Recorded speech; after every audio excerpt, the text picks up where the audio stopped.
ঠিক আছে, এখন অ্যাপারমেন্ট ওয়াল থেকে যদি ওয়ালটা যদি আলোকে চলে যায় তাহলে এই ব্রিজটা থাকবে কি শুরু করে মনে করেন না।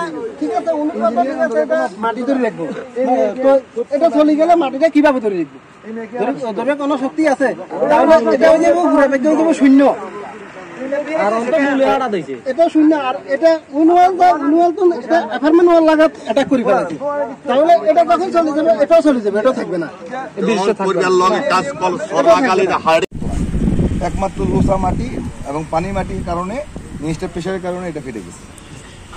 আমরা জানতে পেরেছি যে আজকে আপনি কাজ করতে আসছিলেন, যেগুলো ফেটে গেছে এগুলা একটু লেভেল করার চেষ্টা করছেন, তখন বাধা দিয়েছিল এলাকা। আমরা হ্যামার ড্রিল নিয়ে আসছি, এটা সুন্দর করে আবার ভাঙবো, ভেঙে এটাকে রিপেয়ার পুরোপুরি সম্পূর্ণভাবে নতুন করে দেব।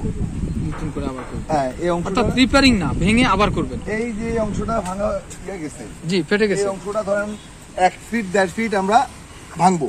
আচ্ছা, হ্যাঁ, আচ্ছা, নিচ থেকে ভেঙে আবার উঠাবেন নাকি এমনটা? থেকে ভাঙছে, উত্তর থেকে 1.5 ফিট সামনে ভাঙবো, ভেঙে এটার সাথে আবার সুন্দর করে জয়েন্ট দিয়ে আবার নতুন করে দিব। আচ্ছা, তাতে কি টিকসই হবে?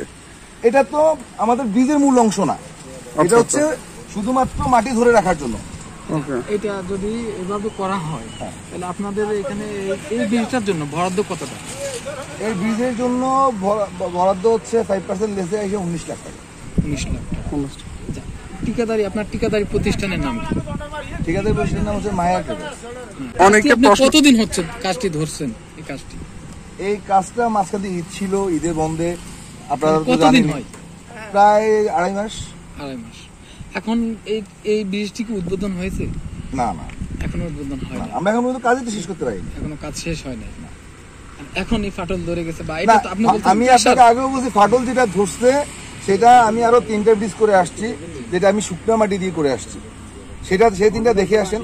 সেটা তো হচ্ছে গ্রামের ভিতরে, অজপাড়া গায়ের ভিতরে করে আসছি, সেখানে আমার ফাটল ধরে নাই। আর এটা হচ্ছে মেইন রোডের পাশে, জি, তাহলে কি আমি অজপাড়া গায়েরটা ভালো করছি আর মেইন রোডটাকে আমি খারাপ করছি? এখন এটা প্রশ্ন আছে। আরেকটা বিষয় আপনার থেকে জানা, সেটা হচ্ছে এখানে আমরা জানি কবিরহাট উপজেলা আওয়ামী লীগের সভাপতির বাড়ি, তো ওনার বাড়ির এটাই প্রধান সড়ক যেটা দিয়ে উনি যাতায়াত করেন।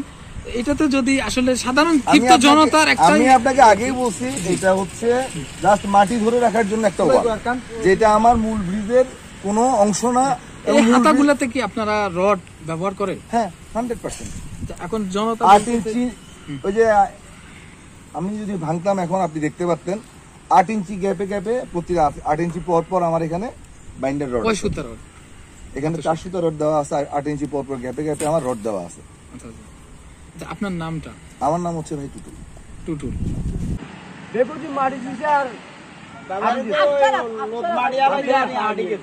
খাসা দেওয়া লাগে না? খাসা রড কম এই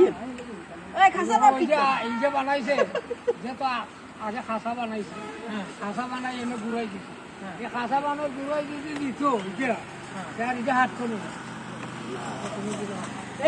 সাধারণ পাবলিক কি করতে রড